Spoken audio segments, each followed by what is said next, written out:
Yeah, so welcome everybody to week number 2. How did you guys enjoy the Anaphora activity this past week?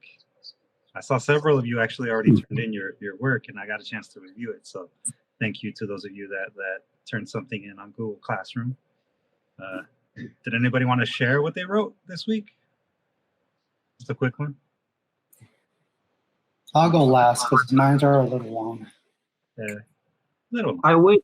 Everything's like on my phone, so I'm using the phone right now. It's all good.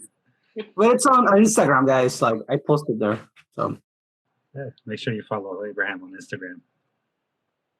That's like a total seamless plug right there. Pretty smooth. Yeah. Right. What's your handle, Abraham? It's Photo World. Yeah, Abraham. Yeah, on Photo World, right? I think so. Abraham _Photo World, I believe. Yeah, I think so. Yeah, if you could type it in the chat, that would. Oh, no. Perfect. Yeah. Okay. All right. Well, I guess Mauricio, you want to lead us off then with one of them? Sure. Yeah. Just find it. Okay. I'll pick the one that you rated the best. So I did not rate them. Just to be clear. They're all good. I was going to say, how do you get rated? I want to get rated. No, that's not what I meant. I guess the one that had the least to correct, I guess. Not correct, but you know what I mean. I get But yeah, I do like this one the most. Okay, things that leave me speechless. Babies in cages. Babies standing trial. Babies trafficked in the wet markets. Babies at the border. Babies being treated as consenting adults. Babies raped and murdered. Babies defending their country. Babies with assault rifles. Babies shedding blood. Babies with tear gas canisters. Babies fending for themselves. Babies overdosing. Babies in rehab. Babies choked and strangled. Babies shot and killed.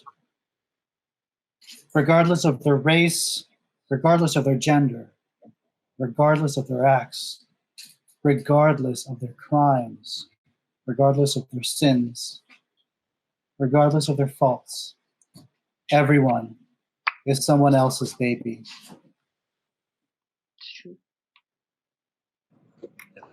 Excellent. Yeah, snaps all the way, bro.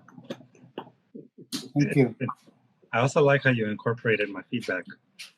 Oh, dude. Yeah. Instant gratification. I'm like, boom. Thank you for sharing as well, Caro, so I'm not alone. Yeah. So, Caro, you indicated you'd like to share as well. Yeah, I'll share. Just pull up my poem. That's not it. Okay. It's called I Lie. I lie. I lie. I tell my friends I'm getting sick, a cold, the sniffles, and itchy throat. Easier than saying, today I'm anxious and overwhelmed. Easier than saying, my heart is a hammer, nailing itself to my spine. Easier than saying, I need time alone. Easier than saying, breathing hardens my lungs until cement lives in my flesh. Easier to say, I'm burning up from a fever than saying, my nerves are a structure fire. Easier than saying, my uterus weeps red paint. I lie. I tell my manager I threw up. I think it's food poisoning. Easier than saying, today I can't get out of bed. Easier than saying, I am a river baking under the sun, undergoing a drought. Easier than saying, I'm submerged in self-sabotage. Easier than saying, ghosts or demons pray for salvation inside my veins. Easier to say, stomach cramps ravage my body than saying brain cramps make it hard to smile. Easier than saying I have generalized anxiety, mild depression, and post-traumatic stress. Nice. I like Okay. your the structural imagery that you got going there with the concrete and the nervous system as a structural fire. Those are really cool images. Yeah, thank you for sharing. All right. Any last person that would like to share their piece this week before we dive into our first lesson? Me, I'll go. All right, Jorge, go for it. So I tried to incorporate the line breaks that you suggested, but okay. So it's pretty short. I dream of a different life outside of these formidable walls. I dream of the possibilities that reside in the crevices of an unspoken thought. What was left unsaid, what was desired but never attempted, what could be but never was. I dream of a freedom that penetrates the silences that have left me paralyzed in fear. I dream of liberation of that fear, to say what I mean, to speak for myself, to reclaim what was always mine. I dream of uncovering the hidden me, the silent me, the unapologetic, relentless me. I dream of a time when I no longer have to dream. That's it. Oh, and the poem was titled I Dream. Nice, man. Nice. You get some snaps there too. Wow, excellent. So yeah, really good work. Thank you guys for sharing. Last week we covered, right, anaphora, and I described anaphora as the thing that that repeated use of a word or a phrase at the beginning of a line. And all of you that shared your work with me, you all definitely did that. You did an excellent job of using anaphora within your work, and I'm sure that you noticed it starts to create kind of a rhythm, right? And, and that's one of those tools that we use to sort of develop a voice as we're writing, to develop like something that's recognizable in a way. And even though this isn't part of this week's lesson, we did have the question last week of what is the opposite when you have the repetition happening at the end of a line or at the end of a couplet or whatever.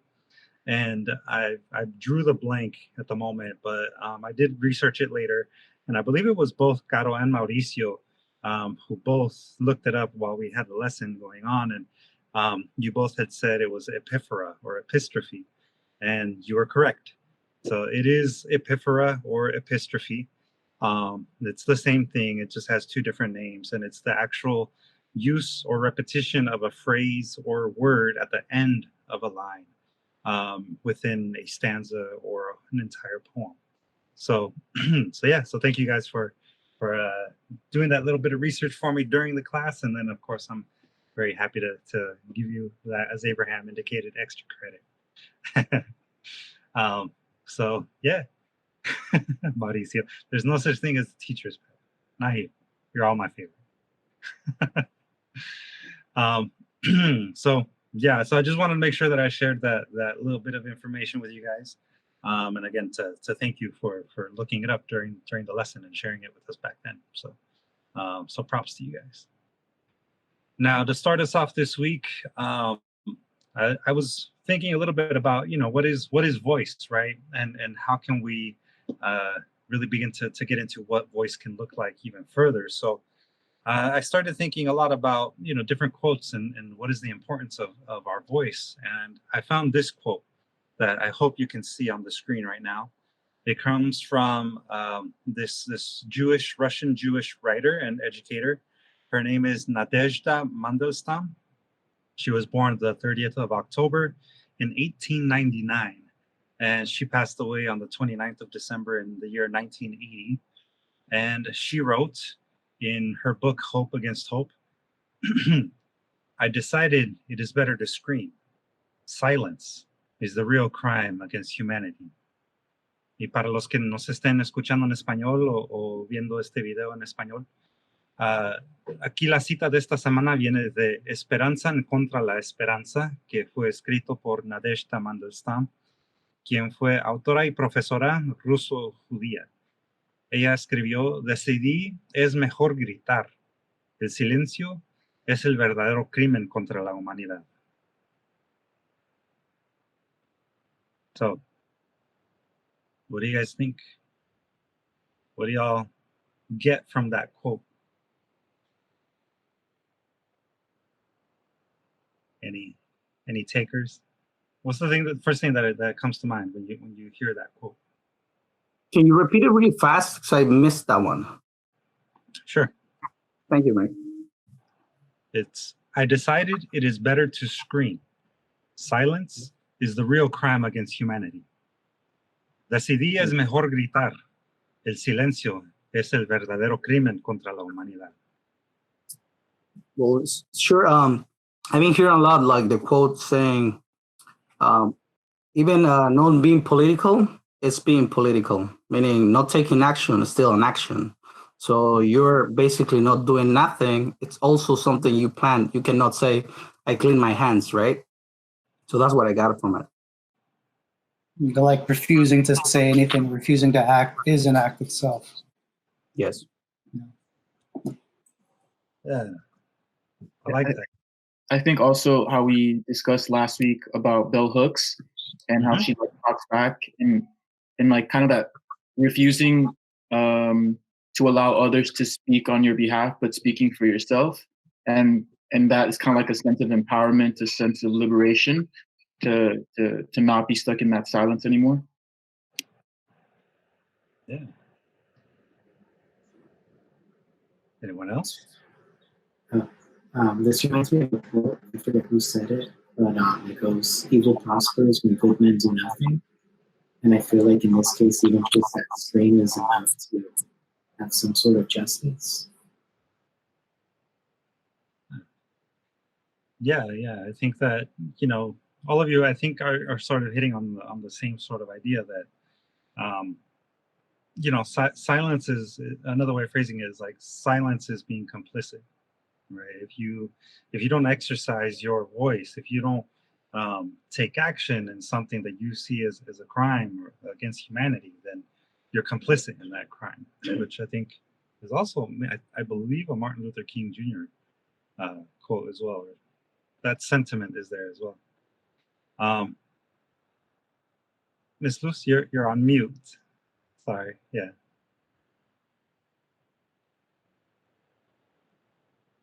Okay. Well, just on a personal note, can you hear me now?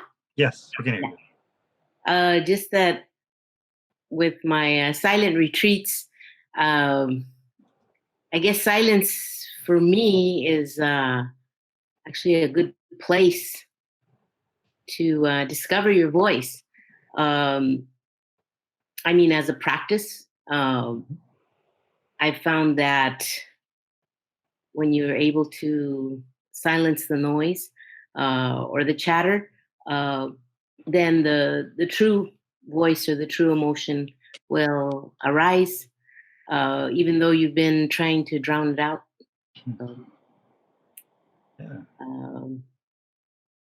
I agree. So it's just personal experience. But as Luz says, do you agree that silence is a choice as an action also, right?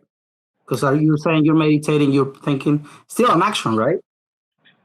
Yeah, it's a practice. It's a discipline. Absolutely. Yeah. Okay. Yeah. And I think that that's an important concept for us to also consider, right? Silence, you know, is according to Mandelstam, you know, it's the true crime against humanity. And we could definitely say that that is the case for certain types of situations. I mean, we're talking about a person that unfortunately lived through the atrocities of World War II, you know, and the genocide of the Jewish people. And her husband was also a political prisoner and, you know, died under the regime of Stalin. So, yeah, so, you know, she definitely is coming from that type of space. But silence can also be important. Caro, did you have something to add? Yeah, I just really like what Lou said about like silence is a good place to discover your voice. I feel like that's like really true. And it kind of goes back to what we were also talking about last week about like sometimes like, well, you know, it's not like silence doesn't mean that like, I think it's kind of what Abraham was also saying, that silence isn't the only action you can or saying something isn't the only action you can take. Like listening is also an action, or like studying and learning, because it's like, you know, I mean, I do agree with this quote. I'm not saying I don't agree with it. But I do think that like sometimes, yeah, like we want to reflect like this screaming. You know, I think it is important to speak up, but I think sometimes like just speaking up for the sake of speaking up may not be. You know, it has to be like reflective and intentional, not just like, oh, I'm just gonna like say something just for the sake of saying something. So and then yeah, I think sometimes in that silence we can like listen to ourselves and listen to others, and maybe have a better, you know, have something better to say at another point. Right. Right, and I think that that's really important for us to also recognize too, that listening, just like we were talking about last week, it is a part of the reciprocity of conversation. Mauricio? Yeah, I just wanted to add that actually, this reminds me of a scene from an old movie called 12 Angry Men, where there's actually, a really quick synopsis is it's about this jury. It's a hung jury that they're trying to decide whether this boy should be tried for murder. And the one main protagonist is basically talking to all the other jurors, and he's convincing them to, you know, look at the facts and see that it is, you know, there's doubt in the case. So there's this one specific juror who you can tell he's completely racist, and he starts going on this racist diatribe, and he tries to justify himself, and then everyone else of the jurors just look away and they just use silence to kind of silence his voice. And for the rest of the movie, he just kind of, you know, he submits and he feels defeated. And I feel like silence can also be, like what Abraham was saying, as a means of expressing dissent as well. You know, it doesn't have to be complacency either. Like if someone tells you that, you know, saying something racist, you have, as Abraham said, different actions. You can agree with them, you can, you know, violently go against them, or you can just be quiet and try to, like what Gato was saying, try to analyze what they're saying and try to, you know, ruminate on it. So I feel like the quote has a dichotomy that I don't necessarily agree should exist. Like I think you can say stuff without having to not say anything. It's like that quote, like being silent and doing nothing are two different things. Right. Yeah. I think that's a very, very astute observation of, you know, we can in fact say something by not saying something too. You know, sort of to kind of remind us a little bit about the poem from last week. You know, the title was simply, you know, why I don't write about George Floyd. You know, and that poem from last week was talking about how there are so many things to be said, but so many things that can't be said. Right, that absence of what is being addressed is important. It's a rhetorical tool, and it's something that, you know, we're going to explore a little bit more actually today. So I'm going to switch back over to our presentation mode here, and we'll get started with our poem. Now, before I get started, or as it's switching over, normally during the in-person sessions, I liked to ask if there was anybody that would like to read the poem. And if you all can see the screen, is there anybody that would actually like to read the poem for us? Do I have any takers? Anybody raising their hand that I can't see? Caro? All right, I see you. Go ahead, Caro. You can read it in English, and I'll go back and I'll read it in Spanish. Okay. Lines on love's loss. For Ahmaud Arbery, George Floyd, and Breonna Taylor. What we do not dream, we cannot manufacture. Art follows ear and echo. Covers, chooses, selective eyesight searches the dust and is surprised by love's apophatic blinking. What love sees in daily light holds open color, ink, roar, melody, and quiet is its own steady gaze to better endure bumps. Always more song to be sung between the words, jars memory and its subatomic, moving at the speed of thought, Oh. In random thirsts rise, name the sensations, to fish for breath, combing through hair as tangled as nets, as thick as the beat of blossoms. A fine line between mind and senses spinning, in which her, my, their body becomes expert, without waiting for unified theory. Loving the body of one's choice and to live so surrounded with few asterisks and more verbs and fewer security alerts, their eloquence before and above the grave. Excellent. Thank you, Caro. All right, so if you guys are still able to see my screen, I'm scrolling back up to the Spanish. And so I translated it from the English to the Spanish.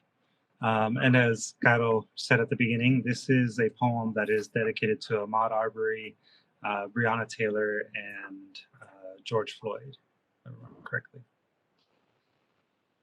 Líneas sobre la pérdida de amor, por Erika Hunt. Lo que no soñamos, no podemos fabricar.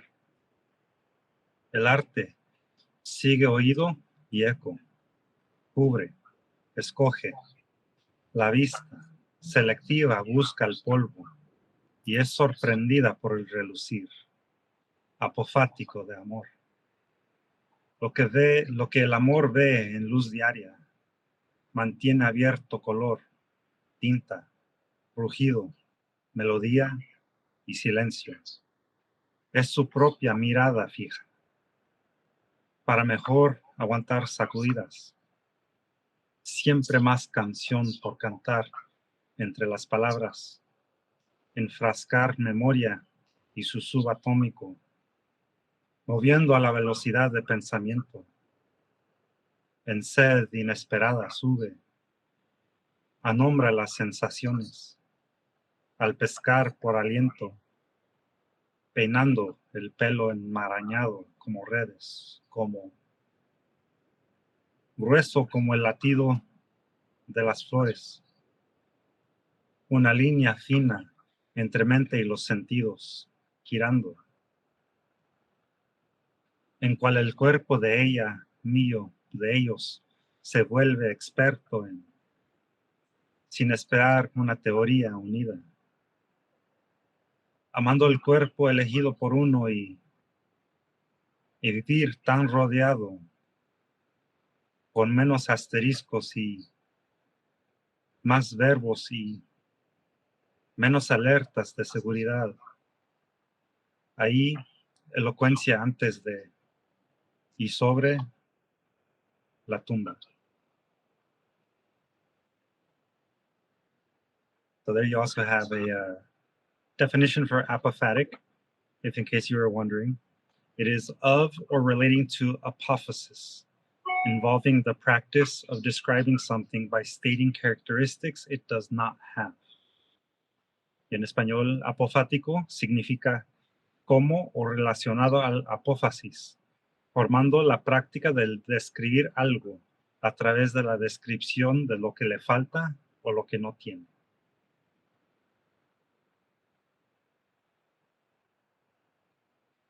And don't worry, I'll go back to that definition in a moment, if in case you guys are taking notes. But what did you guys think of the poem as you heard it? Or as you read it on the screen? Those asterisks means like the word like nigger or being like saying bad words. Asterisks? Yeah. When they mention that, we want less of it. Less asterisks? Yeah. Saying less bad words, like less insults. It could be that. Okay. It could also be like the way that, you know, because what is the function of an asterisk? Well, depends on the context. It kind of does depend on the context, but the majority of the time an asterisk is meant to sort of denote that, you know, something has like a footer, right? Or there's something that is, you know, that needs to be clarified. right? So you could almost say that, less clarifications could be taken that way. Pero ¿qué más? ¿Qué piensan ustedes del poema de esta semana? It made me feel like I'm a kid with a Mad Libs and I want to fill in the blanks. Very good. That's a good reaction to have. Just out of curiosity, what would you fill in the blanks with? Well, If you can think of an example. that was the hard part. It was like when she's puts in grammatical like verbs or so I mean you could go in so many different directions. The mind just kind of just starts going all over the place.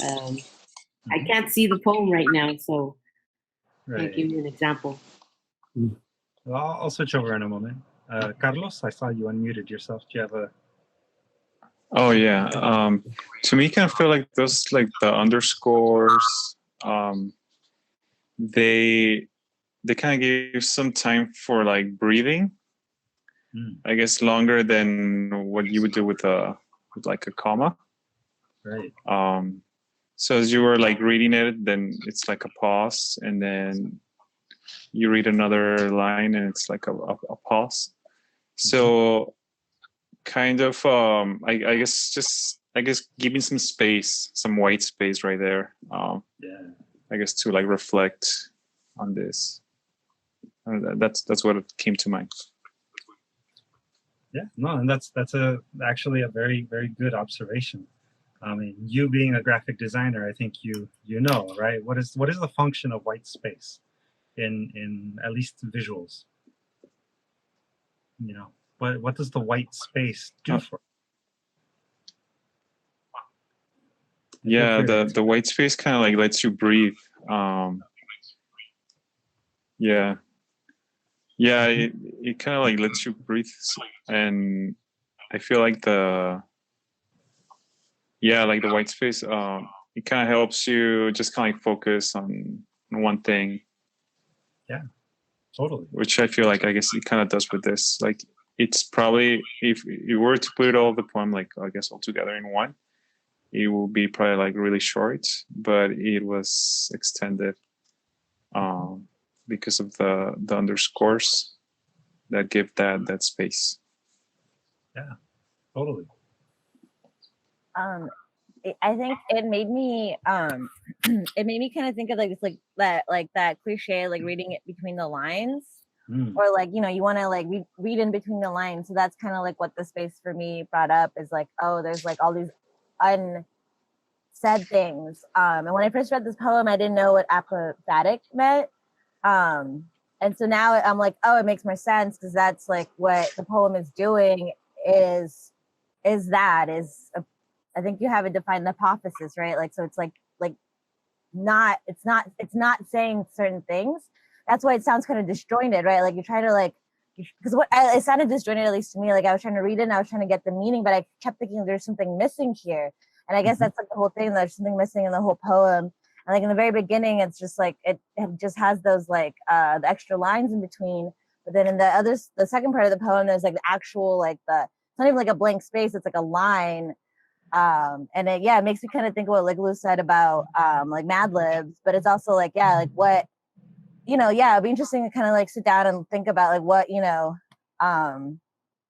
words would I fill in to make the poem like make sense for me. So that's kind of like interesting, because I feel like it allows like the reader to come in and like have like their, I guess poems are always like that, but this kind of gives them more ability for you to kind of like, make this poem your own in some ways. Yeah, definitely. I like that you likened the experience of reading the poem to that phrase of reading between the lines, right? Not only do we have the underscores, right? Esas líneas subrayadas que no tienen nada, que se supone uno que debería de agregarle su propia palabra allí. además de eso, también la estructura del poema significa algo. I mean, if you really look at the whole structure of the poem overall, it's not just that you're given silence in the form of these underscores, but you're also given that extra space in between the lines, right?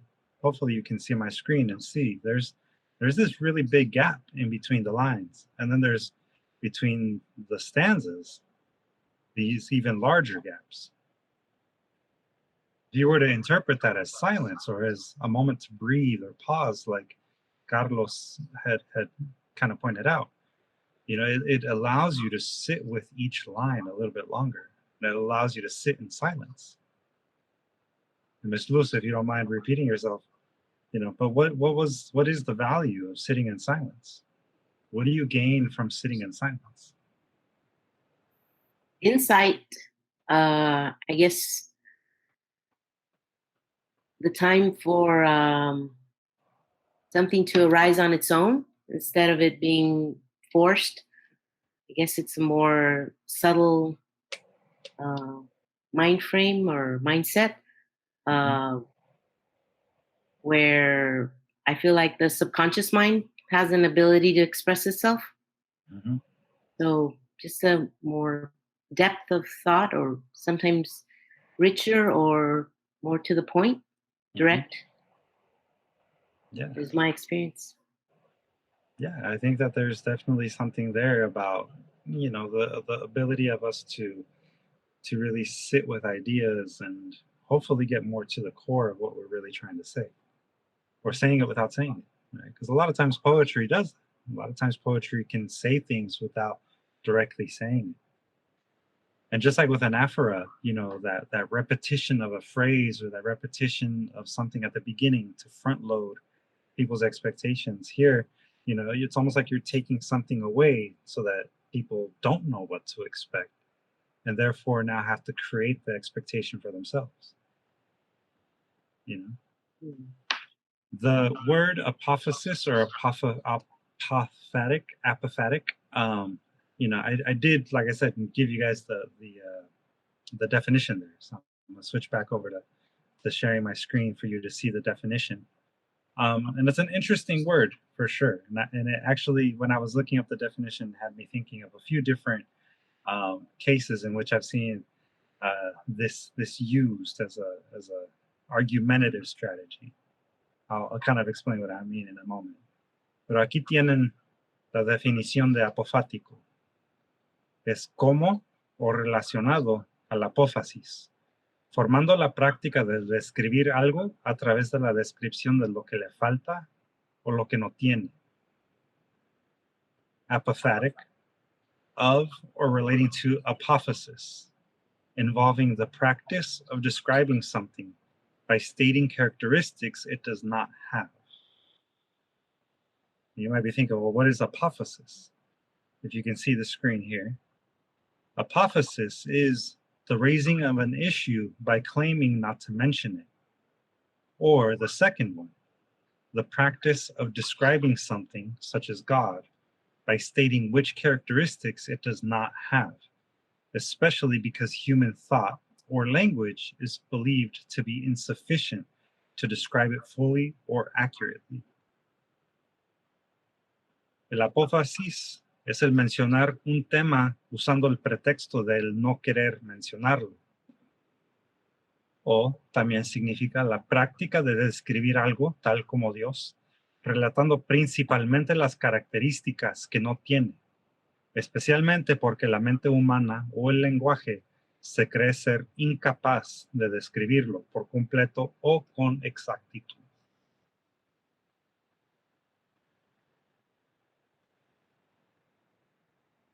So now that you've learned this new SAT word, what does that mean for you? How does that relate to you? How does apophasis or being apophatic relate to maybe your writing or even just your regular conversations? I think it could be used when you want to describe somebody without being so straightforward, like saying, let's say Trump is a really qualified president with a really kind soul. It is, it is not a thing, right? So it's kind of describing the qualities he misses, right? Exactly. So it's really useful for arguments. I like that one. Right. Like I said, my experience with it is that it's probably best used in an argumentative way. Right? It's kind of like a backhanded compliment almost, It like the first definition says. Oh, Jeremy, go ahead. Yeah, you have something. How's that? It kind of seems like when you're not trying to lie, but you're kind of just trying to like hide the truth by not bringing it up. Like you're not telling the whole story. It's kind of what it seems like. Mm-hmm. Yeah, in a lot of ways, it's like being Captain Obvious, right? Think of it as a thing that maybe like a lawyer might use when they're prosecuting someone, right? They might say about the defendant, we won't get into his previous criminal record, right? But just the fact that you say his previous criminal record, you're essentially invoking his previous criminal record. Mm-hmm. So that's a way to set up this expectation of what you're going to say without actually saying, you know what, I'm gonna bring this particular issue up. Okay. Yeah. In the poem that we have by Erica Hunt, she's really well known for experimental poetics, as you might have seen in the little bio that I provided you. But she's also considered a leader in race theory, right? So she, in her poem, we have to remember that this poem that she wrote was dedicated to the memory of George Floyd, Breonna Taylor, and Ahmaud Arbery, right? And there are things that she's saying within the poem that, that there's things missing, right? There's words that she's not expressing. But the title of the poem itself is Lines on Love's Loss. So how can we interpret what she's doing in this poem with the underscores, those extra spaces, and what she is trying to say about love and the loss of love in the context of what's happening now with people finally doing something about police brutality?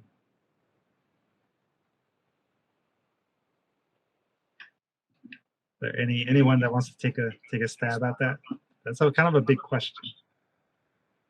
But what do you think she is trying to say without directly saying? I think there's something really interesting about how she transitions. Like the beginning part of the poem, before she starts using the spaces, she uses all this imagery of seeing. Like she talks about selective eyesight, like searching the dust, like seeing in daily light, your own steady gaze. And then she like makes this transition to where she starts using the blanks. Mm-hmm. Always more song to be sung between the words. And she switches from, that eyesight imagery, I guess, now to this kind of thing that's more about maybe more about the words that are said or more about listening. Mm-hmm. And so it just kind of makes me think about how, like, if I can, like, if you're just going by what you see, Mm-hmm. you like miss a lot, and your eyesight is selective. Like if you're just going by what you see or the optics of things. And so I think there's this transition where like, okay, but there's more here, and so it's this thing about like listening, like not just looking at what you see, but like really trying to listen into what the words are. And so I guess those spaces to me are like a challenge to listen. Mm-hmm. Like to really listen to what's happening, like to listen to what people have said or listen to what even, Ahmaud and George and Breonna said, Yeah. And so I think just that transition from, just superficially looking to like really trying to stop and listen to what's happening. Mm-hmm. I don't know. That's kind of how I took it. Yeah. If that makes sense. It makes sense to me. I mean, it. So I'm scrolling through the poem right now. Hopefully you're able to see it. But I'm going to scroll back up to the very first stanza. the very first stanza, and even the little the preamble here, what we do not dream, we cannot manufacture. Lo que no soñamos, no podemos fabricar. That's kind of a strong statement. What we do not dream, we cannot manufacture. In a lot of ways, that's saying what we can't imagine for ourselves, we cannot create. Right? Who was that was about to say something? Was that Abraham? Yeah, go ahead. Yeah. It's about like when you don't have the vision of what the future could be and you're stuck on what it is. For example, the norm of saying like police brutality is a thing and this is the way you have to deal with it. Instead of thinking, what if we could change the world into something that's better than that? But if we don't take that step forward and thinking what might, we're never gonna be able to fix it because we are not acknowledging that it's a problem and that we can actually solve it. Yeah. I think that's why silence in the case of this poem is very important, because silence, space, that extra space between, the lines, and that space where you can add whatever it is that you feel fits best, right? That saying something without directly saying it, or by saying something by talking about what it's lacking. I think that's an opportunity, or maybe even a challenge, to say, hey, this is from a societal standpoint. Maybe this is an opportunity for us to take on, what other people have to say. Or maybe it's a time for us to just sit quietly and reflect on who we are. Right? That rhetorical strategy of apophasis, right? Invoking an idea without directly addressing it. Maybe that's an opportunity for us to use the voice that we have. Or maybe it's a way to sort of restrain the voice that we have enough so that we can allow other people who have a voice that's never been heard to be heard. It could be maybe that kind of a challenge. One of the things that I sort of read a little bit about when I was reading up on apophasis was the apophatic theology, right? So the concept of apophatic theology, la teología apofática, es que se usa el apophasis para describir lo que es Dios, right? Just like the definition says, you can describe something like God by talking about what it does not have, what it is not, right? And it's because that idea that our brain and our language is incapable of being efficient or of accurately describing something, that's a very that's a very poetic thing. I think all of us at some point or another have tried to get at some sort of emotion that we wanted to express in our poetry, but couldn't find the right word. I know in my case, a lot of times what I do is I end up using either Spanish or English if I can't find the right word. I'm fortunate. I have the privilege of saying that I'm a polyglot. I know more than one language, and that helps me in finding the right word. But for someone that maybe isn't, that doesn't have that same privilege as I do, there's ways that you can still get at it, and that's by potentially using apophasis. Right? So the challenge is, what is going to be the word that you can use that then describes what is not there, what that subject of your poem does not have? It's like an anti thing, right? It's like if I were to try to describe a cactus, I would tell you, well, a cactus is not fluffy. A cactus is not soft. A cactus is not, and then I would continue to tell you what it is not. And by telling you what it is not, you then understand what it is. So if we're thinking about, our voice, right? What is our voice? How do we assert our voice when sometimes we don't even know what our voice is? Right? I know I kind of have a sense of what my voice is, but I can also say, you know what, I don't think that my voice is this either. You know, it took me a long time to feel even the confidence to say I have a poetic voice. I mean, I'm talking about a really long time. It's probably not until like the last 2 or 3 years that I finally felt like I could say, yeah, that's my style of poetry. You know, because other people were starting to recognize it. Now, all of us are all on different trajectories in our writing experience and our writing path. But I can say, for those of you that I've known now for the 5-6 years that Conchas y Café has been around, I can definitely say, oh yeah, that's a poem by Miss Luz. That's an Abraham poem. You know, Jorge, you're relatively new to the program, so you know I can't quite say yet exactly what your voice is, but I can sort of see you have something that you want to say, and you're definitely working on it. Caro, when you first came into the program, I almost immediately understood what your voice was because it's very similar to mine. You know. But here's going to be your challenge for this week. I want to try to see if you for yourself can say, what is voice? What is your particular voice? I'm going to switch back over to the presenting my screen so you can all see the prompt. But this week, your writing prompt is to really think about what apophasis is. And I would like you to define the subject of your poem by describing what it is not. Esta semana, su tema de escritura es de definir el sujeto de su poema por medio de la caracterización de lo que no es.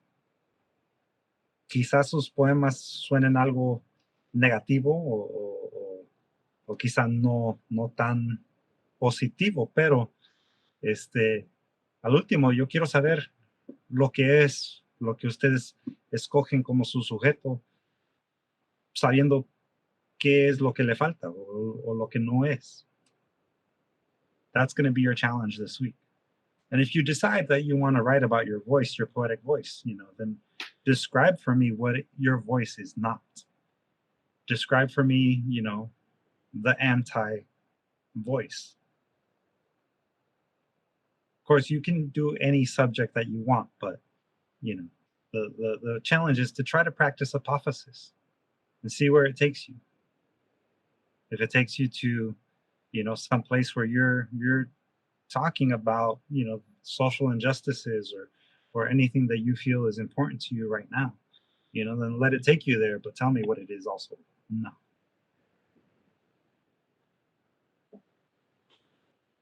And Karen's asking if I have more examples of apophatic poems. Honestly, no. I don't really have any other poems that I could think of off the top of my head, but you know, if it helps to understand the concept, really think about it in a theological way. Right? Apophasis is most of the time used as a way of describing what God is or what God is not, right? You know, if you think about the phrase that I think about all the time when I think about the Bible and, you know, the description of the promised land being a land of milk and honey, right there, it's telling you what it is, but it's telling you only because we don't know what the promised land really looks like. We don't know what heaven really looks like. You know, it might be described as being paved with gold, right? But that's only because that's how limited the Bible thinks our understanding of heaven could be, right? But if that was not what you know we used to describe it, then we would say, well, heaven is not a place that's unpleasant. It's not a place where you know you would be hurting all the time. Can I just jump? Yeah, go ahead. Okay. Yeah, no, I just wanted to say about Karen's question about like other poems that have used apophasis, and I think that's just like poems that, you know, and I think like Emily Dickinson kind of comes to mind because like I feel like a lot of her poems are kind of like disjointed in terms of like that they were like didn't have like they didn't say everything. There's a lot that you kind of had to fill in on your own. So and I think there's other poets that also do that, but I don't know if that's helpful to think about it like, yeah, like poems that kind of don't like yeah, have this sort of like where you can feel like something is like missing. Mm-hmm. Yeah. And to also just address Karen's second comment there about, you know, blanks aren't necessarily a part of this, but maybe a blank could fit in. When you don't have the word, try using a blank. You know, it's a rhetorical strategy. I mean, it's a part of the structure of poetry to use blanks, to use pauses to help you fill in what maybe can't be filled in. Abraham? I kind of like the idea how sometimes vampires are described like it is not alive, but it's not death. So the apophasis is like in the middle of both because you're not telling it is alive or is it dead. Yeah.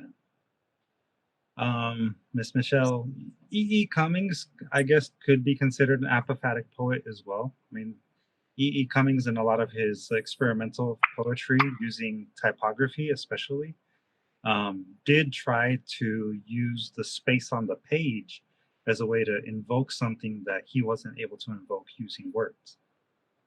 One of his most famous poems is called Grasshopper.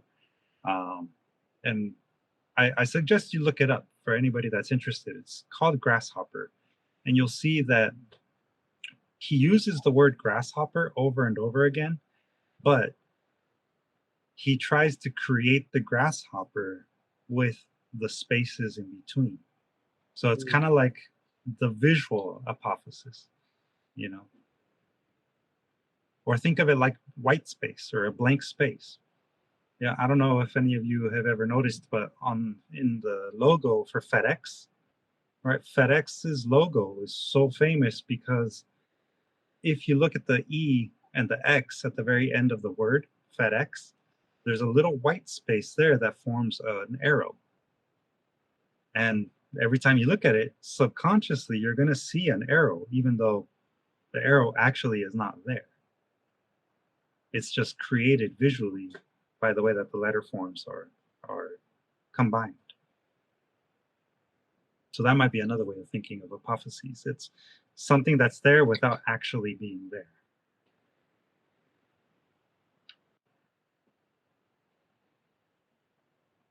So I know that's kind of a complicated thing to describe. I don't know if I did an excellent job on it or not. But you know, if you guys have any questions during the week, you know, you're always welcome to email me. I highly suggest that you use the Google Classroom stream though, because I could almost guarantee you that, you know, the answer that I give you might help someone else. So please, you know, feel free to use Google Classroom as the space to ask the questions.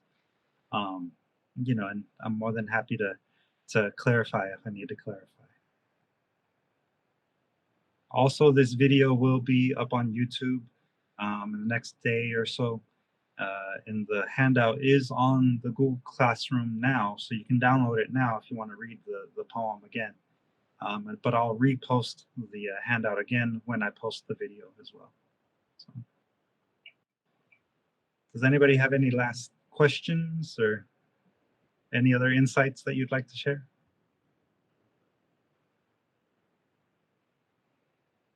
No? I just feel like you're asking us to go to the Twilight Zone. Hey, you know, if it helps. Yeah, exactly. If it helps, you can always look up the soundtrack, that opening sequence. Yeah, I'll play it so it'll maybe get me to write something in that direction. Yeah, hopefully. All right then. And thank you for the book, Luis. You're welcome, Miss Luz. I love it. I'm glad that you received it. So, for Oh yeah, it's beautiful. Thank you. Yeah, I'm sorry it took so long to get to you guys, but you know, I'm glad that those of you that received it. And if you haven't received it yet, and you were published in the last one, let me know. I can look into where it's at. COVID-19 has unfortunately affected a lot of things, including the mail delivery. You're kidding. You know, just be patient, but hopefully it'll arrive soon. You're welcome, Miss Michelle. Welcome for the book. All right. So Yeah, Caro, I hope you get yours soon. Miss Michelle, you have a comment? Feel free to unmute yourself. We still can't hear you, Miss Michelle.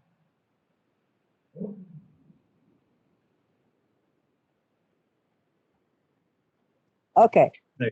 I was just going to say that the spaces, to me, by the poem, are like the bridges that are still being walked on, as in Healing of the Pettus Bridge in Selma. Because people wonder, I mean, there's an outcry. I mean, John Lewis, his death, and what he fought for and stood for several years in this country, it's reflective of civil rights. And I hope one day it will be named, because I think it is well deserving. But that's what I thought about within the poem, those spaces, those breaks between the stanzas and the lines, reminding me of the bridges and how the bridge is still there in Selma, and yet it's still there as a symbol of civil rights. It's 2020. We know John Lewis, when he was injured, he had a cracked skull. He could have died when in the 1960s when he fought with Martin Luther King and Abernathy and other people. So that's what I think about what those, like I said, the spaces of each bridge that are widening and not filled yet because of civil rights. Although this is 2020, and that happened in over 50 years ago. That's what I'm thinking about. Yeah, and I think that's maybe even one of those things that our poet this week was trying to get at too. You know, is that we have these large gaps between memory and history. You know, and maybe that's why we're trying to jar our memory, right? As she puts in the poem. So we gotta preserve it. So yeah. All right. Well, thank you, Ms. Michelle. Any You're last welcome. comments? Any last questions before we sign off? No. All right. Well, it was a pleasure to see you all again. Remember to use Google Classroom as the space to ask questions or to share your work. The next session will be a week from today again, using the same Google Meet link that you used today. So, but again, I'll be posting all of those things up on Google Classroom. So, take care, everyone, and I hope to see you all soon. Bye. Bye. Bye.